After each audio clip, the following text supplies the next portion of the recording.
ग्रामीण भागातून एक व्यक्ती डॉक्टर होतो आणि अनेक संघर्ष करून म्हणजे त्यांचं जीवन हा एक संघर्षाचा पट आहे. ते आज इथपर्यंत आलेले आहे. ते काही अगदी सरळ आणि कष्ट न करता आलेले नाही. त्यांच्यावर अनेक प्रसंग गुदरले, पण त्या प्रत्येक प्रसंगाला फाईट देऊन ते आजपर्यंत इथं उभे आहे. आणि त्यांचा मूलभूत समाजसेवेचा कणा असल्यामुळे ते सर्व प्रसंगावर मात करून ते आज ठामपणे उभे आहेत. आणि मला आनंद वाटतो की अलिबागमधील सर्व डॉक्टरांमधून जे सामाजिक भान आणि सामाजिक जाण असलेलं हे व्यक्तिमत्व आहे. गोरगरीब असतील, आदिवासी असतील, त्यांना प्रामुख्याने ते स्वहस्ते मदत करतात. आणि माझ्याबरोबर त्यांनी अनेक शिबिरं केलेली आहेत. आदिवासी वाड्यांवर ते चालत वरती डोंगरांवर आलेले आहेत. त्यांना औषधोपचार मोफत केलेले आहेत. हॉस्पिटल हा एक व्यवसायाचा भाग आहे आणि पोटावर कोण हात मारून काही करू शकत नाही. तो एक आहे परंतु आणि तो असावा, परंतु हे करताना देखील हे सामाजिक भान अंगी असणं गरजेचं असतं. ते डॉक्टरांच्या मध्ये 100% आहे. आणि म्हणूनच आम्हाला गवळी डॉक्टर आमचे ज्येष्ठ मित्र आहे ते सांगायला कधी लाज वाटत नाही, अभिमान वाटतो. थँक्यू.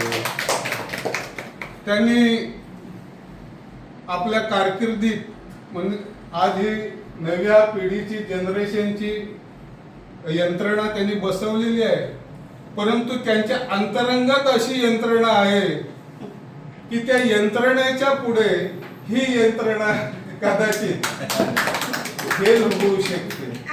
अनुभवाची जी यंत्रणा असते, अनुभव, त्यांनी जो 40-50 वर्षाचा जो काही अनुभव त्यांचा आहे तो खरोखरच कुठच्याही नवीन यंत्रणेला लाजवणार आहे. बरोबर, नवीन मशिनरीला लाजवणार मशिनरीला लाजवणार आहे. आणि म्हणजे नव्या डॉक्टरांनी हे भान ठेवणं गरजेचं आहे. कारण का सांगतो, जेव्हा सिव्हिल हॉस्पिटल आपलं तयार झालं तेव्हा इथे लाईट नव्हती. म्हणजे तो काळ 1962-65 होता. त्यावेळी तेव्हाचे डॉक्टर जे मुंजे होते, ठाण्याला आता वार्धक्यात ते वारले, तेव्हा लाईट वगैरे काही नसल्यामुळे ते बॅटरीने ऑपरेशन करायचे. डोक्याला बॅटरी लावायची. आज ते इंजिनियर वगैरे लावतात आणि ते तसे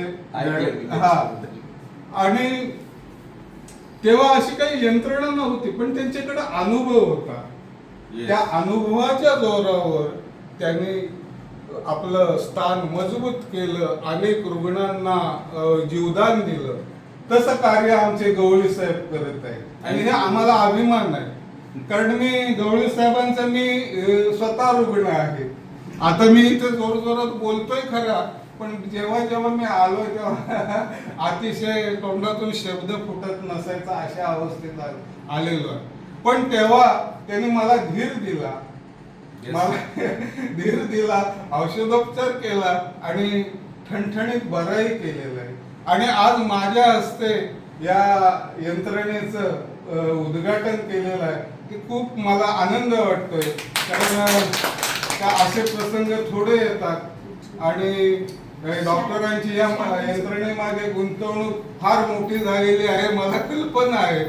त्यामुळे त्यांना भरभराट त्यांच्या पुढच्या आयुष्यात हो ही मी ईश्वराचरणी प्रार्थना करतो.